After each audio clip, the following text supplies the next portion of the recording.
کی کامیابی کے لیے امتحان گاہ ہے۔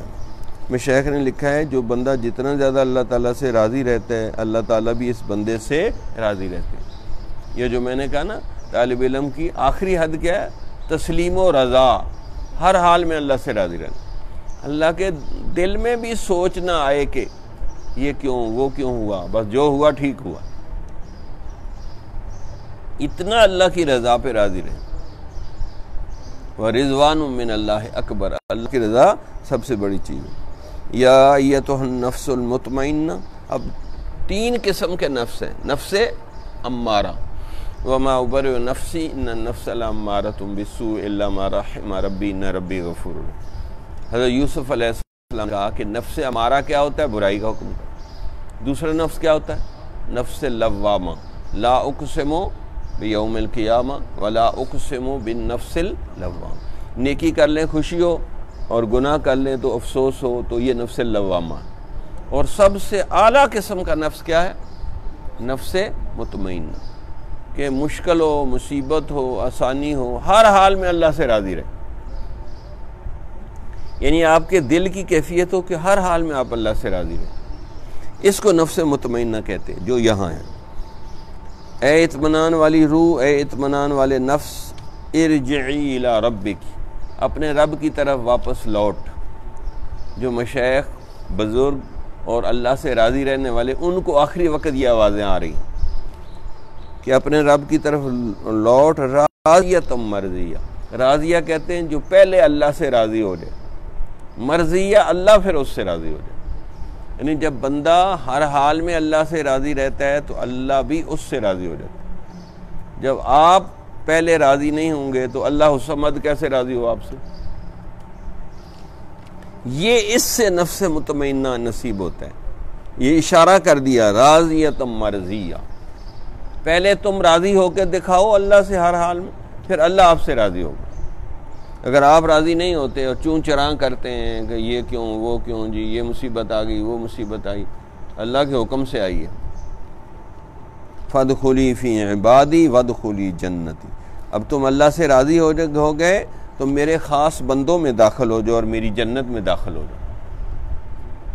یہ ہے نفس مطمئنہ، یہ مطلوب ہے، مقصود ہے کہ ہر بندے کے اندر یہ نفس آ جائے، اور یہ آسانی سے نہیں آتا، اس کے لیے محنت، مجاہدہ اور پتہ نہیں کیا کیا کچھ کرنا پڑتا ہے۔ کمزور دل مسلمان کو مصائب کی وجہ سے دل میں جو وسوسے پیدا ہوتے رہتے ہیں تو ان کا خوبصورت جواب ہے۔ علامہ اقبال کا شکوہ ہے، اس میں یہ اس نے شعر کہا کہ عام آدمی، کبھی علماء کے اندر بھی جو ہے وسوسے رہتے ہیں کہ ہائے یہ مل جائے، وہ مل جائے، فلاں مل جائے۔ اب ہر خواہش تو پوری نہیں ہو سکتی، یہ جنت تو نہیں ہے کہ ہر خواہش پوری ہو جائے گی۔ یہاں تو کوئی خواہش پوری ہوگی، کوئی نہیں بھی ہوگی، زیادہ نہیں ہوں گی، کوئی خواہش پوری ہوگی۔ تو انہوں نے شکوے میں یہ بیان کیا، ان پہ کافر کا فتویٰ لگ گیا، لیکن اصل میں جو حکیم ہوتا ہے نا، ان کا لقب گورنمنٹ باقاعدہ ریڈیو میں ٹی وی آتا ہے، حکیم الامت علامہ اقبال، کہ امت کے مرضوں کی تشخیص کی اصل، کیونکہ ہم نے ان کو پڑھا نہیں کبھی، اس لیے ہمیں ان کا پتہ ہی نہیں کہ اس نے کیا بولا ہے۔ اس نے ایسی ایسی باتیں کہی ہیں جو 100 سال بعد پوری ہو رہی ہیں۔ ایک قادیانی ان کو آگے کہہ لیں گے اب تو ہمارے مرزے کو نبی مان لو۔ انہوں نے کہا جی کیوں مانے؟ کہا وہ 50 سال مستقبل کی بات بتاتا ہے، تو کہا اس سے بڑا نبی پھر مجھے مانو، کیونکہ میں 100 سال مستقبل کی بات تمہیں بتاتا ہوں۔ کہا یہ کوئی نبوت کا معیار ہے؟ فرمایا نبوت تو اللہ کی خاص عطا ہوتی ہے، یہ ہو گیا جو 50 سال مستقبل کی بات بتا دے تو وہ نبی بن جائے گا۔ تو کہا یہ نبوت کا معیار نہیں ہے، اور واقعی اس نے جو 100 سال پہلے باتیں بتائی آج پوری ہو رہی ہیں۔ اس نے کہا لڑکیاں پڑھ رہی ہیں انگریزی، ڈھونڈ لی قوم نے فلاح کی راہ۔ قرآن پڑھنے کی بجائے انگریزی پڑھ رہی ہیں، لڑکیاں پڑھ رہی ہیں انگریزی، ڈھونڈ لی قوم نے فلاح کی راہ۔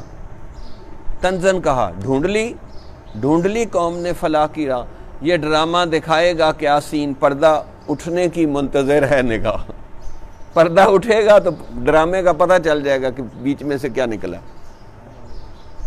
اور واقعی دیکھ لو کالجوں یونیورسٹیوں میں بے پردگی ہے اور بے حیائی ہے، بے غیرتی ہے۔ پھر ایک جگہ اس نے کہا یہ کچھ دن کی بات ہے اے مرد ہوش مند، نہ غیرت تجھ میں ہوگی نہ زن اوٹ چاہے گی، کونسل کی ممبری کے لیے ووٹ چاہے گی، کہ عورتیں بھی الیکشن میں کھڑے ہو کے ووٹ مانگیں گی، اور وہ بالکل پورا ہو گیا، ہو رہا ہے کہ نہیں آنکھوں کے سامنے۔ تو 100 سال مستقبل کی اس نے بات بتائی کہ جب قومیں غلام ہو جاتی ہیں تو جن کی غلام ہوتی ہیں انہی کی طرح کرنے لگ جاتی ہیں۔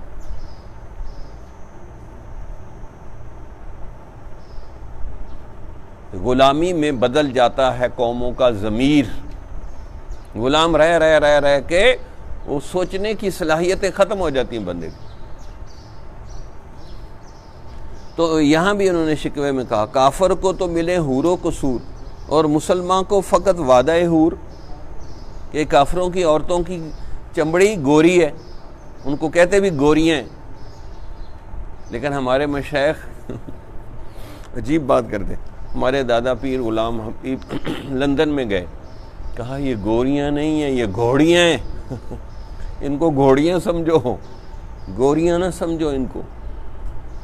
تو ان کی عورتوں کی چمڑی گوری ہے، وہ خوبصورت ہے، تو انہوں نے شکوے میں کہا کافر کو تو ملے حور و قصور، قصر کی جمع قصور محلات، اور مسلمان کو فقط وعدہ حور۔ تو پھر جواب دیا انہوں نے تم میں کوئی حوروں کا چاہنے والا ہی نہیں، جلوہ طور تو موجود ہے موسیٰ ہی نہیں۔ موسیٰ علیہ السلام والا ایمان بناؤ نا، پھر دیکھیں آپ کو بھی جلوے نظر آئیں گے۔ تو اور بھی بہت سے انہوں نے شکوے میں شعر کیا، پھر آگے جواب شکوے میں اس کا جواب دیا۔ کیونکہ دیکھو ہم نے دنیا داروں کو تبلیغ کرنی ہے، ان کا مزاج تو ہمیں پتہ ہونا چاہیے نا، ان کی نفسیات تو پتہ ہونی چاہیے۔ ایک نیا علم ایجاد ہوتا ہے، اس کو کہتے ہیں نفسیاتی علم۔ اس کو کیا معنی ہے؟ نفسیاتی علم کا کیا معنی ہوتا ہے؟ بتائیں مولانا، کیا کرتے ہیں؟ اور کوئی نفسیاتی علم کا موضوع کیا ہوتا ہے؟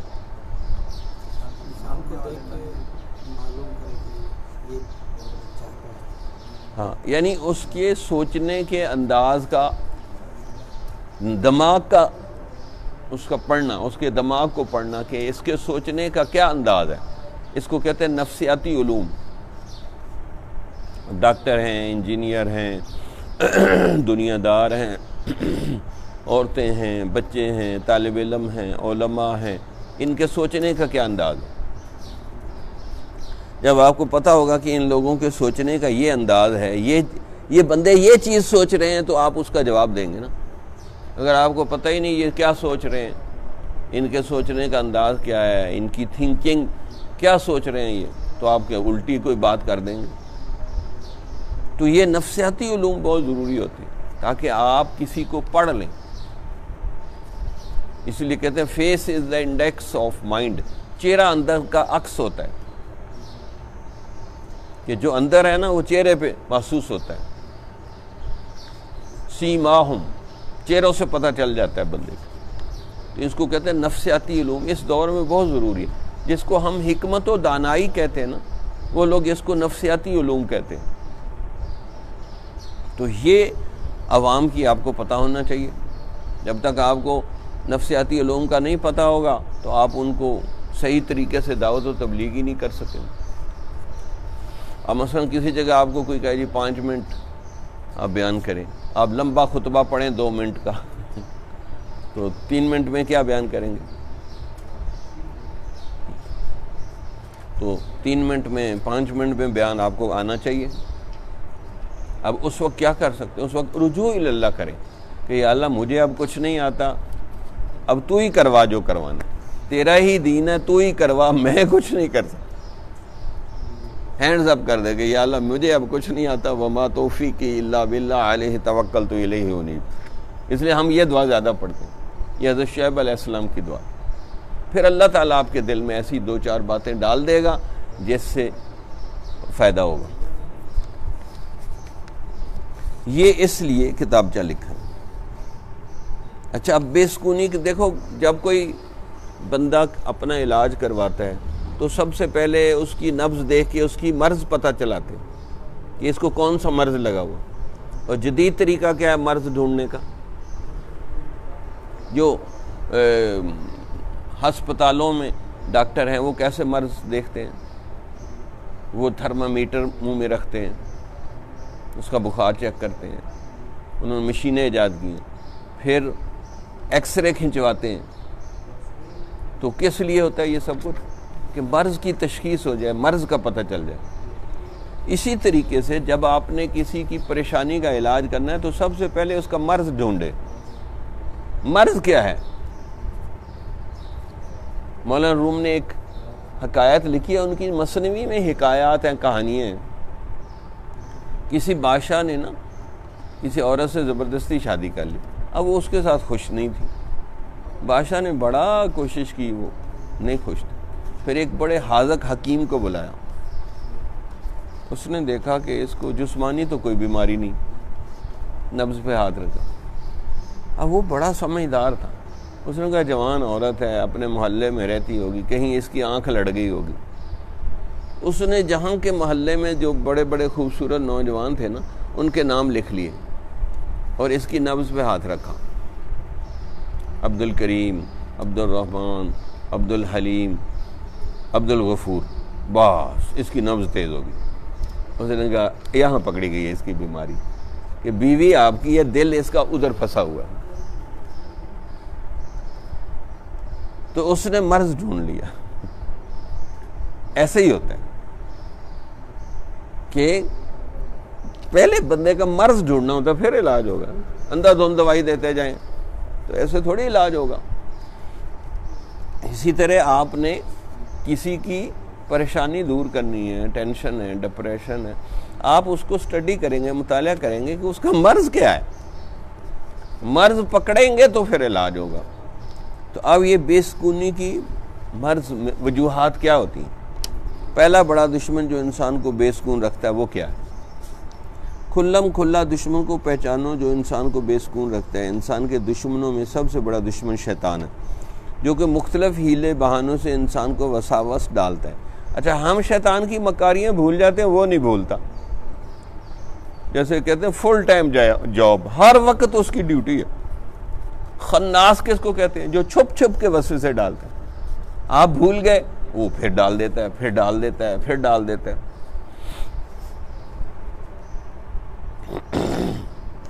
جب وہ وساوس میں بری طرح پھنس جاتے ہیں پھر انہیں اچھے خیالات اور سوچوں کے سوچنے کی بھی فرصت نہیں دیتا، اور پھر اچھے کاموں کے قریب جانے سے مصروفیت کے بہانے اس کو روکتا ہے. اب ٹچ موبائل ہے، لڑکیوں سے دوستی ہیں جی، اور دنیا سیر سپاٹے کا شوق ہے. اب تو ہر وقت شیطان کا غلبہ ہے اس پر. یہ سنتا ہی نہیں ہے کوئی اچھی بات، سوچتا ہی نہیں ہے اچھی بات، تو پریشان ہی ہوگا. انسان اس کی مکاریوں، سیاہ کاریوں سے بے خبر ہو جاتا ہے اور وہ چھپ چھپ کر حملے کرتا ہے. یہی اس کے حملے انسان کو بے سکون رکھتے ہیں، پریشان رکھتے ہیں. وہ انہیں ٹینشن، ڈپریشن، بے سکونی کے چلتے ہوئے ناموں سے ظاہر کر کے اپنی پریشانی کا اظہار کرتا ہے کہ جی مجھے ٹینشن ہوگی، ڈپریشن ہوگی. بھئی کیوں ہوئی؟ اچھا یہ ہمارے لفظ ہے ہی نہیں، کافروں کے لفظ ہے نا، تو ہم ترجمہ بھی نہیں کرتے، ہو ویسے ہی کہ ویسے امپورٹڈ ہو گئے. اب ٹینشن کا کیا معنی ہے؟ پریشانی بھی اس کا معنی نہیں. آپ ڈاکٹر کے پاس جائیں نا، اس کو مرض نہ پتہ چلے گا جی آپ کو کوئی ٹینشن ہے، یعنی آپ نے کوئی بات دل کو لگا لی ہے. ڈپریشن کہ آپ کے اوپر سوچ کے کسی چیز کا دباؤ آ گیا ہے. ڈپریشن دباؤ کو کہتے ہیں اردو میں اگر ترجمہ کریں تو، لیکن ہم ترجمہ تو کرتے نہیں، ویسے کہتے ہیں ٹینشن ہے، ڈپریشن. حتیٰ کہ دیندار لوگ بھی یہ لفظ استعمال کرنے لگ گئے. کئی لوگوں کو میں نے منع کیا، بھئی یہ ہمارے لفظ ہے ہی نہیں. یہاں کوئی ایک مستری کام کرنے آیا، میں نے اس کو کہا بھئی یہ کام ایسے کرنا، ایسے کرنا. وہ کہنے لگا حضرت ٹینشن نہ لیں. میں نے کہا بھئی ہمیں تو کبھی ٹینشن نہیں ہوئی، ہمیں تو کبھی ٹینشن نہیں ہوئی. کیوں نہیں ہوئی؟ اس لیے کہ ہر کام اللہ کے حکم سے ہو رہا ہے اور ہم ہر حال میں اللہ سے راضی ہیں، تو کس بات کی ٹینشن؟ سیدھی سی بات ہے. نہ ہمیں ٹینشن ہے، ڈپریشن ہے. تو شیطان یہ لفظ استعمال کرواتا ہے. تو انہیں ٹینشن، ڈپریشن، بے سکونی کے چلتے ہوئے ناموں سے ظاہر کر کے اپنی پریشانی کا اظہار کرتا ہے. انسان چونکہ اس کا کوئی مؤثر علاج نہیں جانتا، اس لیے پریشانی پر پریشانی بڑھتی جاتی ہے، حتیٰ کہ نمازوں میں اور نیکی کے کاموں میں بھی زیادہ وساوس ڈالتا ہے. وہ ہمیں دیکھتا ہے، ہم اسے نہیں دیکھ سکتے. شیطان ہمیں دیکھتا ہے، ہم نہیں اسے دیکھتے. اس سے جان چھڑانے کا آسان علاج یہ ہے کہ اس رب العالمین کی پناہ میں آ جائیں جس کو شیطان نہیں دیکھ سکتا. اللہ تعالیٰ اس کی ہر مکاری اور حرکت کو جانتا ہے. اللہ تعالیٰ کی حفاظت اور پناہ میں آنے کے مؤثر طریقے یہ ہیں کہ ان دعاؤں وظائف کو کثرت سے پڑھیں، کیونکہ اللہ تعالیٰ نے فرمایا شیطان کا مکر بہت کمزور ہوتا ہے. ان کید الشیطان کان ضعیفا، بے شک شیطان کا مکر و فریب بہت کمزور ہوتا ہے. ذکر کریں، رجوع اللہ کریں تو وہ پیچھے ہٹ جاتا ہے، لیکن پھر وہ آ جاتا ہے کیونکہ اس کی ڈیوٹی ہے کہ شیطان وسوسے ڈالے گا. راکب الحروف کا ذاتی تجربہ ہے کہ شیطان کے ہر قسم کے چھوٹے بڑے وسوسوں سے جان چھڑانے کے لیے یہ وظیفہ بہت تجربہ شدہ ہے، جس سے شیطان بہت کمزور ہو جاتا ہے اور وساوس سے انسان کی جان چھوٹ جاتی ہے. یہ ہم نے تجربہ شدہ ہے، جس کو میں نے بتایا اس کو فائدہ ہوا. اچھا، اس میں کل بھی ہے، میں وہ نہیں لکھ سکے ہم. سورۃ مومنون کے آخری رکوع میں یہ آیت ہے، وَقُلْ رَبِّ أَعُوذُ بِكَ مِنْ هَمَزَاتِ الشَّيَاطِينِ وَأَعُوذُ بِكَ رَبِّ أَن يَحْضُرُونِ. اچھا، جہاں جہاں کل آئے گا نا تو وہاں اشارہ ہے کہ یہ کام ضرور کرو، آرڈر ہے اللہ کا. اب دیکھو، قُلْ هُوَ اللَّهُ أَحَدٌ، کل کے بغیر بھی تو مطلب پورا ہے نا. هُوَ اللَّهُ أَحَدٌ اللَّهُ الصَّمَدُ. اسی طرح اعوذ برب الفلق، اعوذ برب الناس.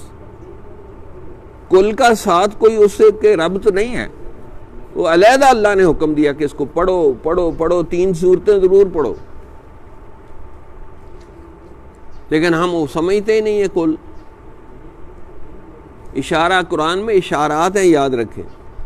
خود سوچنے پڑتے ہیں کہ یہاں کیا مطلب ہے، یہاں کیا مطلب ہے. کل یا ایھا الکافرون، تو بہت سی جگہ کل ہے. اچھا، یہاں بھی کل آیا، وَقُلْ رَبِّ أَعُوذُ بِكَ ہے.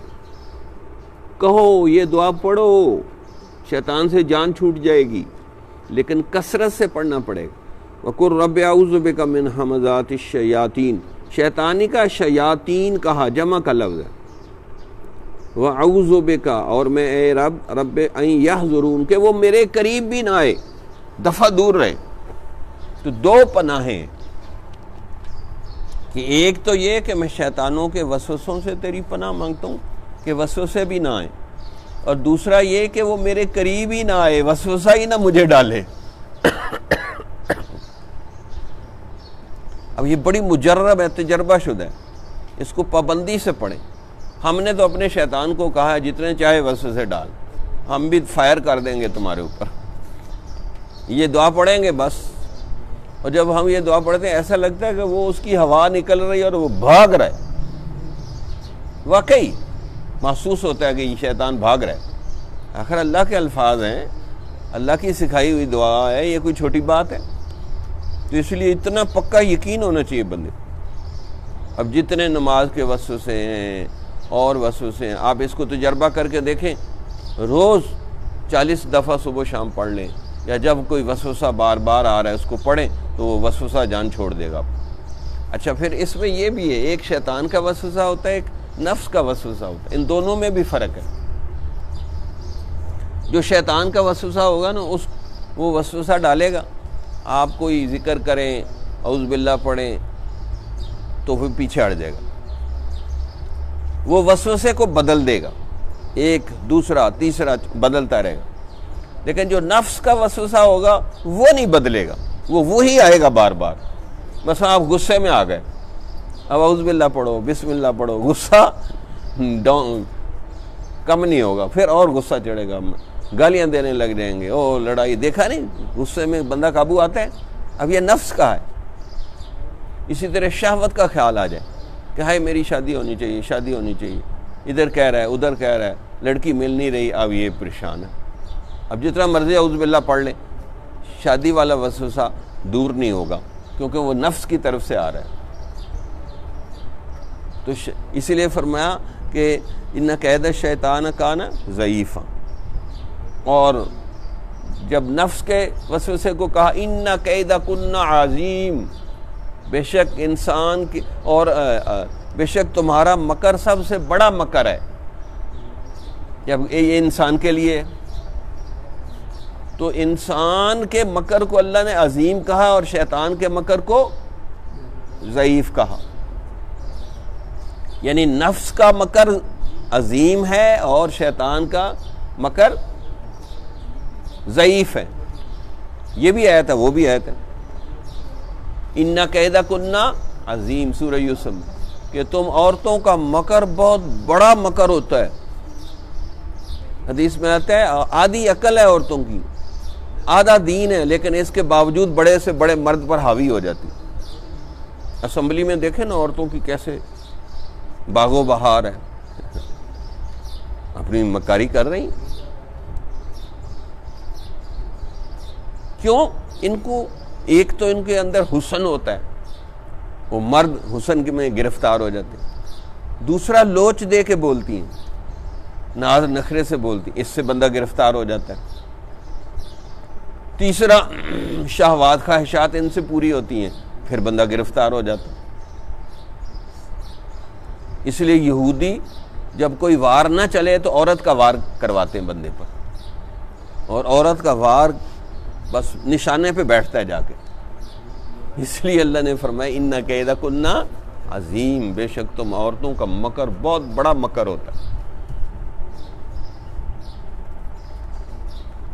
تو دونوں مکروں سے پناہ، تو نفس کے مکر سے آگے یہ یہاں میرا خیال اگلے میں حصے میں نفس کے مکر سے سکھائی گئی ہے پناہ کیسے مانگنی۔ تو یہ شیطان کے مکر سے، تو یہ ہے رب اعوذ بک من ہمزات الشیاطین واعوذ بک رب ان یحضرون۔ دوسرا، قرآن پڑھنے سے پہلے شیطان کے وسوسوں سے بچاؤ حاصل کرنے کا بہترین وظیفہ اعوذ باللہ من الشیطان الرجیم۔ کیوں؟ وَإِذَا قَرَأْتَ الْقُرْآنَ فَاسْتَعِذْ بِاللَّهِ مِنَ الشَّيْطَانِ الرَّجِيمِ، یہ اللہ کا آرڈر ہے، حکم ہے کہ قرآن پڑھنے سے پہلے اعوذ باللہ پڑھو، اور بھی کاموں سے پہلے اعوذ باللہ پڑھیں۔ کل کئی لوگوں نے آپ میں سے بیان کیا بسم اللہ تو پڑھی، اعوذ باللہ نہیں پڑھی، کیونکہ شیطان کہتا ہے بسم اللہ پڑھنی ہے تو پڑھ لو لیکن اعوذ باللہ نہ پڑھنا، کیونکہ اعوذ باللہ پڑھ لی تو پھر میرا حصہ ختم ہو جائے گا بیچ میں سے۔ تو آپ دیکھ لینا، بسم اللہ تو بندہ پڑھ لیتے، اعوذ باللہ پڑھنی بڑی مشکل ہو جاتی ہے، کیونکہ شیطان کا غلبہ ہے تو وہ پھر اپنی مکاری کرتا ہے، اعوذ باللہ بھلا دیتا ہے۔ تو اس لیے بھائی شیطان کو جلانے کے لیے اور اللہ کی پناہ مانگنے کے لیے اعوذ باللہ ضرور پڑھیں، اور اللہ کا حکم بھی ہے وَإِذَا قَرَأْتَ الْقُرْآنَ فَاسْتَعِذْ بِاللَّهِ مِنَ الشَّيْطَانِ الرَّجِيمِ۔ حدیث شریف میں آتا ہے کہ یہ کلمات اللہ کے خزانوں میں سے ایک خزانہ ہے۔ راکن الحروف کا یہ بھی تجربہ ہے کہ شیطان انسانوں اور شیطان جنوں کو بھگانے کے لیے یہ بہترین وظیفہ لا حول ولا قوت الا باللہ۔ انسان شیطان اور جن شیطان، جن شیطان جلدی بھاگ جائیں گے، انسان شیطان نہیں جلدی بھاگتے۔ چوتھا، سورہ ناس کو ہر نماز میں پابندی سے پڑھیں، کم از کم 40 دن پڑھیں تو یہ پیچھا چھوڑ دے گا اور انسان کی زندگی میں بہت سکون پیدا ہو جائے گا۔ کہ سورہ ناس، ایک بزرگ سے پوچھا حضرت وسوسے آتے ہیں کیا علاج ہے؟ فرمایا قرآن کے آخر پہ وسوسوں کا علاج لکھا ہوا ہے، قرآن کے آخر پہ وسوسوں کا علاج لکھا ہوا، سورہ ناس۔ ایک نوجوان تھا، وہ 10ویں کا اس نے امتحان دیا، وہ ایک شاعر اکبر الآبادی کے پاس گیا تو اس نے کہا کہ نوجوان کیا کر رہے ہو آج کل؟ کہا جی 10ویں کا امتحان دیا ہے تو میں انتظار کر رہا ہوں کہ رزلٹ آئے۔ تو ان کا 6 مہینے کالجوں یونیورسٹیوں میں لگتے ہیں رزلٹ آنے کے، 4 مہینے 6 مہینے، تو اتنی دیر تو قرآن ہی پڑھ لو، فارغ پھر رہے ہو۔ اس نے کہا نہیں، پہلے اللہ پاس کرے پھر میں قرآن پڑھوں گا، پہلے اللہ پاس کرے پھر میں قرآن پڑھوں گا۔ تو انہوں نے شعر بنایا کہ تمہاری حالت یہ ہے، قرآن پڑھیں گے پہلے پاس تو ہو لیں، قرآن پڑھیں گے پہلے پاس تو ہو لیں، والناس پڑھیں گے پہلے ناس تو ہو لیں۔ کہ پہلے ستیہ ناس ہو جائے تو پھر سورۃ ناس پڑھیں گے. بھائی پاس ہونے سے پہلے ہی قرآن پڑھ لو اور ستیہ ناس ہونے سے پہلے ہی سورۃ ناس پڑھ لو. تو اس کو پابندی سے نمازوں میں پڑھنا چاہیے سورۃ ناس کو. حضرت حاجی عبدالوہاب فرماتے تھے کہ مجھے 3 صورتوں سے بہت فائدہ ہوا. قل هو اللہ، قل اعوذ برب الفلق، قل اعوذ برب الناس. فرمایا روز صبح و شام 3 دفعہ اس کو پڑھ لو تو بس بے فکر ہو کے سو جاؤ. اللہ آپ کے کاموں کا کفیل ہے. تو اب اتنے تجربے اور اتنی چیزیں بتا دیں، اب عمل کی توفیق ملے گی کہ نہیں؟ یہ کوئی معلومات کے لیے نہیں بتائیں، عمل کے لیے ترغیب دی ہے کہ ہم اس پر عمل کرنے والے بن جائیں، تاکہ ایک دشمن کو تو گرا دو نا. 2 دشمن، ایک نفس ایک شیطان. حضرت مولانا سمیع الحق کو ملنے گئے رحمۃ اللہ علیہ، فرمایا پہلے 2 دشمن ہوتے تھے، ایک نفس دوسرا شیطان. اب فرمایا تیسرا موبائل. فرمایا یہ بھی تیسرا شیطان ہے، یہ بھی تیسرا شیطان ہے اور بولنے والا شیطان ہے. کیونکہ اس میں مصروف ہو کہ بندہ اللہ کو بھی چھوڑ دیتا ہے، نبی پہ درود پڑھنا بھی چھوڑ دیتا ہے، حتیٰ کہ نمازوں میں بھی موبائل کے خیال آ رہے ہیں. اور کئی لوگوں کو میں دیکھا ایسے سلام پھیر کے فوراً کھولتے کہ دیکھتے ہیں کہ کس کا میسج ہے. کہیں اسرائیل علیہ السلام کا تو نہیں میسج آ گیا کہ میں آ رہا ہوں؟ یعنی جو ہی سلام پھیرا فوراً. اچھا کئی لوگ سامنے ایسے رکھ کے نماز پڑھتے ہیں، دیکھا ہوگا، پرواہ ہی کوئی نہیں. کل 2 بندے مجھے ملنے آئے، اتنے بڑے بڑے موبائل، اب بات چیت کر رہے ہیں اور بیچ میں کسی کا فون آ گیا، وہ سننا شروع کر دیا. تو پھر میں تو نہیں چھوڑتا. میں نے کہا یہ کوبرا سانپ آپ نے پکڑا ہوا ہے. تو میں نے کہا اتنی ادب تمیز نہیں ہے آپ کو کہ ہمارے پاس بیٹھے اور تم نے فون سننا شروع کر دیا. کہتا نہیں یہ آپ لے لیں. میں نے کہا میں نہیں سانپ لیتا، تو اپنے پاس ہی رکھ کہ آپ لے لیں. میں کیوں لوں بھائی؟ مجھے کیا مصیبت ہے کہ میرا کوئی جہنم میں جانے کا پروگرام ہے؟ ٹچ موبائل یہ جہنم کی چابی ہے، بڑی جلدی اس سے جہنم کھلے گی.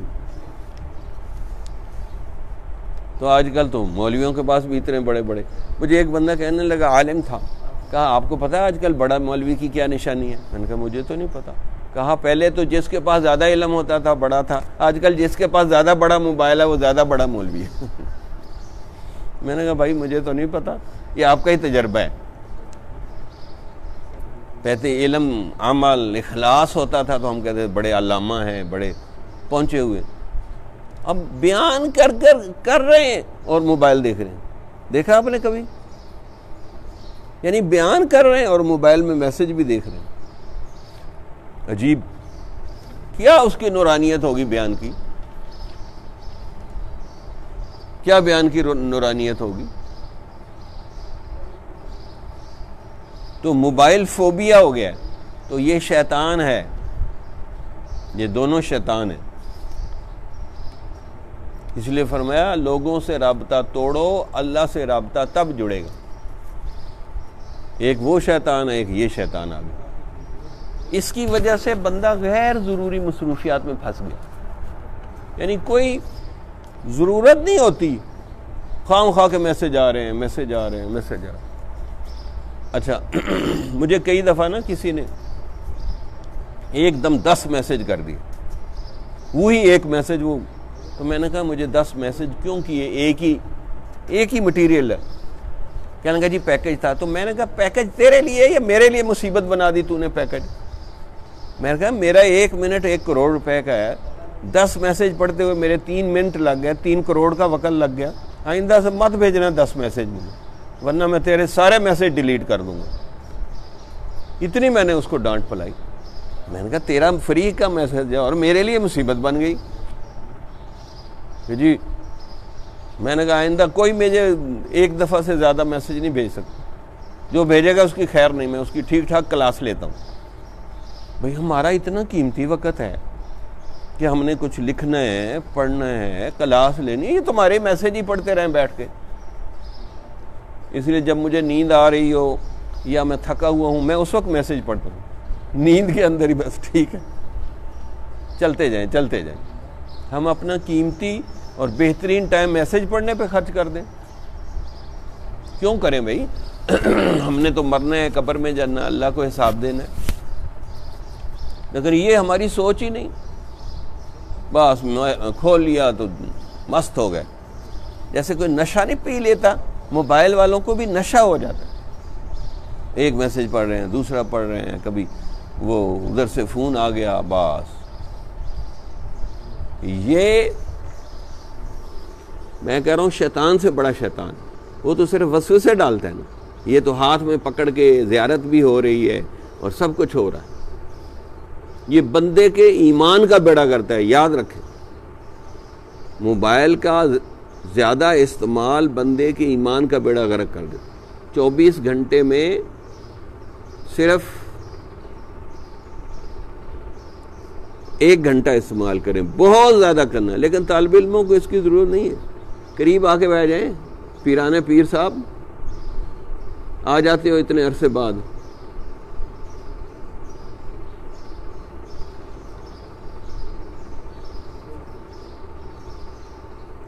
تو اس لیے اس سے بچنا ضروری ہے. اب اس کے پاس بھی ہوگا موبائل ہے، مبارک ہو، جنت کا ٹکٹ تیری جیب میں، جب نکالنا چلے جانا. اب اس کو کوئی ضرورت نہیں، یہ چوکیدار ہے وہاں، لیکن موبائل اس کے پاس بھی. ریڈی والے کے خربوزے نہیں بک رہے، کھڑا موبائل پہ باتیں کر رہے ہیں. میں نے کہا جو کمانا ہے وہ بیڑا کر دو اس کا. اس کو کہتے ہیں موبائل فوبیا ہو گیا قوم کو. اور نہ مولوی تقریر کرتے ہیں اس کے خلاف ممبر پہ، اس لیے کہ خود چلا رہے ہیں. یا ایھا الذین آمنوا لما تقولون ما لا تفعلون کبر مقتا عند اللہ ان تقولوا ما لا تفعلون. وہ بات کیوں کہتے ہو جو کرتے نہیں؟ اس کے خلاف تقریر کرنے کا آپ کو موقع جوش ہی نہیں پیدا ہوگا کیونکہ خود تم استعمال کرتے ہو. بھئی ضرورت کی حد تک بس 1 گھنٹہ 24 گھنٹے میں استعمال کرو اگر کرنا ہی ہے. اور یہاں ہر وقت لگے ہوئے تو بھائی یہ جہنم کی چابی ہے. ہمارے حضرت پیر ذوالفقار احمد فرماتے ہیں اس موبائل کے استعمال کی وجہ سے لاکھوں بندے نہیں کروڑوں بندے جہنم میں جائیں گے. یہ حضرت نے ایک بیان فرمایا 1.25 گھنٹے کا جنگ میں، اس میں یہ فرمایا. ہم سمجھتے ہیں کہ کوئی بات نہیں اور کچھ بھی نقصان نہ ہو، وقت تو ضائع ہوتا ہے نا. تو کروڑوں کا وقت آپ کا ضائع ہو رہا ہے، زندگی ختم ہو رہی ہے، موت قریب آ رہی ہے اور آپ کی تیاری ہی نہیں ہے مرنے کی، اور باقی بیڑا گرک موبائل وقت کر دیتا ہے. تو کب تیاری کریں گے؟ کب تیاری کریں گے؟ تو یہ زہر ہے، زہر. اس کو زہر سمجھ کے استعمال کریں، برکت سمجھ کے استعمال نہ کریں، زہر سمجھ کے استعمال کریں. زہر سمجھ کے استعمال کریں گے تو پھر آپ کچھ ڈریں گے. تو اس لیے میں تو اس کو کہتا ہوں کوبرا سانپ ہے، یہ ڈنگ مارتا ہے، پھر آپ کو کچھ ہوش آئے گا، ورنہ تو بس دن رات لگے ہوئے ہیں. تو ایک شیطان. اب شیطان سے بچنے کی تو میں نے دعا بتا دی، اب موبائل سے بچنے کی دعا بتائیں بھی کوئی. مفتی صاحب آپ بتائیں.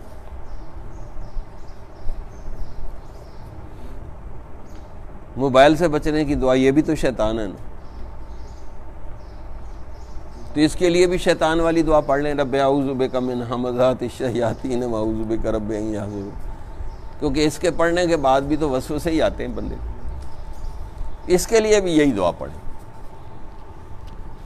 اچھا، یہ تیسرا بڑا دشمن ہے تو دوسرا، لیکن موبائل دوسرا ہے اور یہ تیسرا. دوسرا بڑا دشمن جو انسان کو بے سکون رکھتا ہے، انسان کے دشمنوں میں دوسرا بڑا دشمن جو اسے بے سکون رکھتا ہے انسان کا اپنا نفس ہے.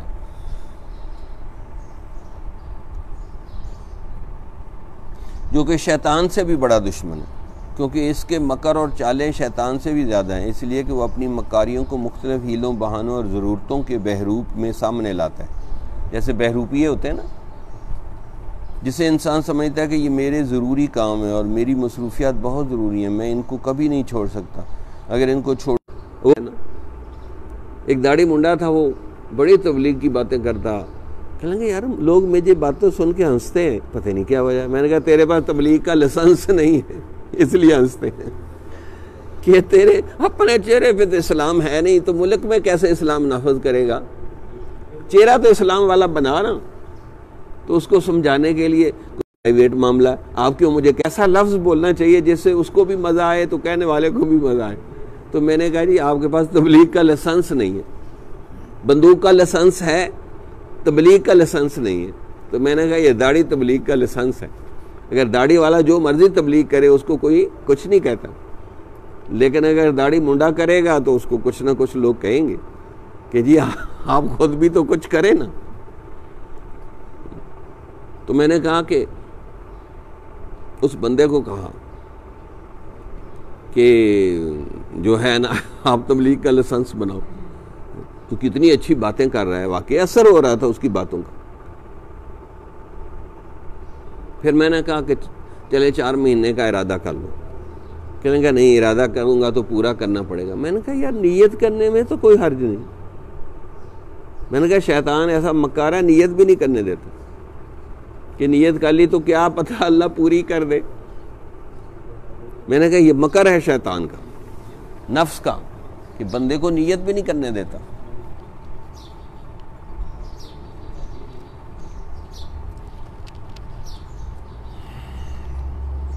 جو نفس کی اگلا پیرا، نفس کی مکاری ایسی ہے کہ وہ موت قبر آخرت اللہ تعالیٰ کے سامنے کتاب کو سوچنے بھی نہیں دیتا، حتیٰ کہ کوئی نیکی کا کام کرنے کا ارادہ بھی کرے تو ارادہ بھی نہیں کرنے دیتا، اگر ارادہ بھی کر لیا تو یہ ٹالتا رہے گا کہ عمل کا موقع ہی نہیں آنے دیتا۔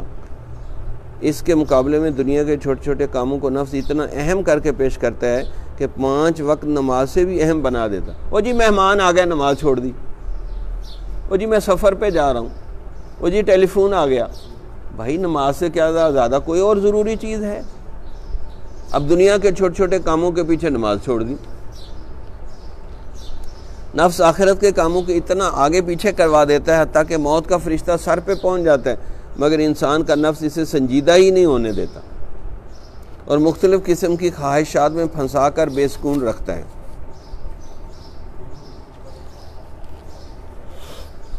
انسان یہ سوچتا ہے کہ میں یہ کام کر لوں تو پھر نیک بنوں گا، نماز شروع کروں گا، مگر آج کل کرتے کرتے موت کا فرشتہ گلا دبانے کے لیے پہنچ جاتا ہے، مگر انسان کا نفس آخری دم تک اسے دھوکے، آرزوؤں، تمناؤں کے فراڈ میں مبتلا رکھتا ہے، حتیٰ کہ انسان کی جان قبض ہو جاتی ہے مگر اس نے نیک بننے کے تمام چانس ضائع کر دیے ہوتے ہیں۔ مواقع، چانس موقع کو کہتے ہیں۔ اقترب للناس حسابهم وهم فی غفلۃ معرضون، انسانوں کا حساب کتاب قریب آ گیا ہے اور وہ بڑی لاپرواہی سے غفلت میں پڑے ہوئے منہ پھیر رہے ہیں۔ میں نے ایک دفعہ تقریباً پورا قرآن دیکھا ایسے کہ کون سی آیت میرے اوپر فٹ ہوتی ہے، کیونکہ قرآن میں آتا ہے وَلَقَدْ أَنزَلْنَا إِلَيْكُمْ كِتَابًا فِيهِ ذِكْرُكُمْ أَفَلَا تَعْقِلُونَ، کہ ہم نے قرآن نازل کیا اس میں تمہارا ذکر ہے، تمہیں عقل کوئی نہیں، سوچو کہاں تمہارا ذکر۔ تو پڑھ کے جب اس آیت پہ پہنچے تو میں نے کہا اس میں میرا ذکر ہے اور آپ لوگوں کا بھی ذکر ہے، کہ حساب کتاب بالکل قریب آ گیا ہے اور وہ غفلت میں پڑے ہوئے منہ پھیر۔ اگر ہمیں کوئی کہے اس وقت مرنے کے لیے تیار ہیں تو پھر موت نے تو بغیر پوچھے آنے ہیں نا۔ تو یہ آیت کا ورد رکھیں، اس سے آپ کا نفس دبے گا کہ ہاں واقعی یار موت تو سر پہ آ گئی اور میں ابھی سنجیدہ ہی نہیں ہوا۔ اس کا علاج یہ ہے کہ دنیا کے کاموں کو کل پر ٹالتا رہے اور موت کی تیاری کا کام سب سے پہلے کرے، تب نفس کو کچھ عقل آتی ہے۔ اس کے لیے مؤثر ترین دعا یہ ہے کہ اللہ تعالیٰ کے سامنے اپنے نفس کی مکاریوں سے بچنے کے لیے یہ دعا 100 دفعہ کرتا رہے۔ وَمَا أُبَرِّئُ نَفْسِي إِنَّ النَّفْسَ لَأَمَّارَةٌ بِالسُّوءِ إِلَّا مَا رَحِمَ رَبِّي إِنَّ رَبِّي غَفُورٌ رَحِيمٌ۔ میں اپنے نفس کو بری قرار نہیں دیتا، بے شک نفس تو برائی کا بہت بڑا حکم کرنے والا، مگر جس پہ میرا رب رحم کرے، بے شک میرا رب بخشنے والا مہربان۔ اور حضرت مولانا الیاس تھوڑی تھوڑی دیر کے بعد یہ دعا پڑھتے تھے، یا حی یا قیوم برحمتک استغیث فلا تکلنی الی نفسی طرفۃ عین، کہ ایک پلک جھپکنے کے برابر بھی مجھے میرے نفس کے سپرد نہ کر۔ اور ہمارا نفس تو ہمارے اوپر غلبہ پا گیا، غصے کے خیالات، شہوت کے خیالات، گاڑیوں کے خیالات، پتہ نہیں کیا کیا گندے خیالات آ رہے ہیں، اور ہم نے کبھی اپنے نفس کو کنٹرول ہی نہیں کیا۔ حتیٰ کہ نفس ایسی مکاری کرتا ہے کہ اپنی مکاری کو پتہ بھی نہیں چلنے دیتا کہ نفس مکاری کر رہا ہے، سستی ڈالے گا، غفلت ڈالے گا۔ اب دیکھو علماء کرام عالم بنتے ہیں تہجد کے رونے سے، تو تہجد ہی نصیب نہیں تو تہجد کا رونا کدھر سے ملے گا؟ کوئی بڑے سے بڑا عالم دیکھ لو، کبھی بھی وہ بڑا عالم نہیں بن سکتا جب تک کہ وہ تہجد کی پابندی نہیں کرتا۔ اس لیے اللہ نے اپنے نبی کو کہا کہ تہجد تمہارے اوپر واجب ہے یا فرض ہے۔ نبی پہ 6 نمازیں فرض تھیں، کوئی واجب کہتا ہے کوئی فرض کہتا ہے، لیکن حضور نے کبھی تہجد چھوڑی نہیں۔ وَمِنَ اللَّيْلِ فَتَهَجَّدْ بِهِ نَافِلَةً لَكَ عَسَىٰ أَن يَبْعَثَكَ رَبُّكَ مَقَامًا مَحْمُودًا۔ تہجد آپ کے لیے زیادہ ہے، اس تہجد کی برکت سے ہم آپ کو مقام محمود پر فائز کریں گے، جہاں آپ اپنے لاکھوں کروڑوں امتیوں کی بخشش کروائیں گے۔ تو جو حضور کی سنت کی اتباع میں تہجد پڑھتا ہے اس کو بھی 100-200 ویزے مل جائیں گے جنت، لیکن دیکھو علماء نہیں پڑھتے۔ تو جی ہم علم حاصل کر رہے ہیں، بس تہجد کا ثواب ہمیں مل جاتا ہے۔ صحابہ، تابعین، تبع تابعین سے زیادہ وہ علم کی خدمت کر رہے ہیں۔ ایسا نفس مکار ہے، تہجد نہیں پڑھنے دے گا۔ علامہ اقبال نے کہا کہ میری شاعری میں جو اثر آیا ہے وہ تہجد کی وجہ سے آیا۔ لندن بہت ٹھنڈا شہر ہے، تو اس نے کہا لندن میں بھی نہ چھوٹے مجھ سے آداب سحر گاہی، کہ لندن جیسے ٹھنڈے شہر میں بھی میں تہجد پڑھتا تھا، بلکہ اس نے کہا میں ساری رات جاگتا تھا۔ اسی کشمکش میں گزری میری زندگی کی راتیں، کبھی سوز و ساز رومی، کبھی پیچ و تاب رازی، کہ کبھی مولانا روم کی طرح ساری رات رو رو کے گزار دی، کبھی سوچ سوچ کے گزار دی کہ نبی کی امت کا کیا بنے گا۔ کافر تو ہماری مکاریاں کر رہے ہیں اور ہمارے اوپر غلبہ پا رہے ہیں، اور ہم سو رہے ہیں۔ ذمہ دار تو ہم ہیں، وہ تو ذمہ دار نہیں تھا، وہ تو داڑھی منڈا تھا، وہ کہہ رہا میں فاسق فاجر ہوں، میں تو اتنا نیک نہیں ہوں۔ اس لیے کسی نے کہا کہ اقبال علماء کی قدر نہیں کرتا، اس نے کہا میں قدر کرتا ہوں۔ پھر اس نے شعر ایک بنایا، فقیہ شہر کی تحقیر کیا مجال میری۔ شعر تو مجھے یاد آ جاتے ہیں، اللہ کرے آیتیں بھی یاد آئیں۔ فقیہ شہر کی تحقیر کیا مجال میری، کہ فقیہ شہر کو حقیر سمجھنا یہ میری مجال نہیں ہے۔ فقیہ شہر کی تحقیر کیا مجال میری، مگر یہ بات کہ میں ڈھونڈتا ہوں دل کی کشاد، کہ دل کو کھولو، دل کو بناؤ، یہ مردہ ہو گیا ہے۔ من خشی الرحمن بالغیب وجاء بقلب منیب، ہے قلب منیب، کو رجوع کرنے والا دل، رونے والا دل۔ اس لیے اس نے کہا تیری سزا ہے نوائے سحر سے محرومی، مقام شوق و سرور و نظر سے محرومی۔ تہجد پڑھی لیکن رونا نہیں آیا، یہ بھی سزا ہے۔ ہمارے حضرت فرماتے ہیں جس رات سالک کی تہجد چھوٹ جائے، وہ پکی بات ہے آج رات اللہ آپ سے ناراض تھا جو آپ کو اپنے سامنے کھڑا نہیں کیا۔ یقین کریں ایسا ہی ہوتا۔ تو اس نے کہا عطار ہو، رومی ہو، رازی ہو، غزالی ہو، کچھ ہاتھ نہیں آتا بیاہ سحر گاہی۔ اب عید کے بعد کوئی بندہ تہجد پڑھ رہا، ورنہ اکثر لوگوں کی تہجد چھوٹ جاتی۔ گرمی ہو گئی، رات تھوڑی چھوٹی ہو گئی، بس وہ فکر ختم ہو گئی، تہجد ہوتی ہی نہیں۔ جس بندے کی تہجد نہیں ہے، اللہ سے لے گا نہیں رات کو، تو دن کو کیا بانٹے گا وہ، اس کی زبان میں تاثیر ہی نہیں ہوگی۔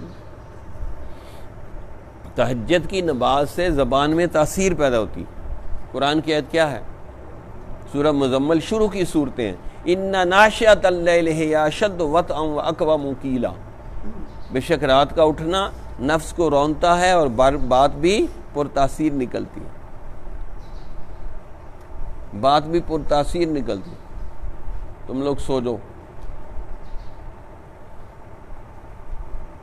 پھر پڑھائی کرنی، تو بات بھی پرتاثیر نکلتی ہے۔ تو ہماری تہجد ہے ہی نہیں. اور جی 2 نفل پڑھتا ہوں, 2 نفل سے آپ کو کیا ہونا, اتنا موٹے ہیں آپ کو تو 12 نفل پڑھے تو کوئی چربی پگھلے گی, کوئی اللہ سے تعلق جوڑے گا. تو یہ آیت ہے ان ناشئۃ اللیل ہی اشد وطئا واقوم قیلا, بے شک رات کا اٹھنا نفس کو مٹاتا ہے اور بات پر تاثیر نکلتی ہے. ہاں جب تک آپ تہجد کی پابندی نہیں کرتے بس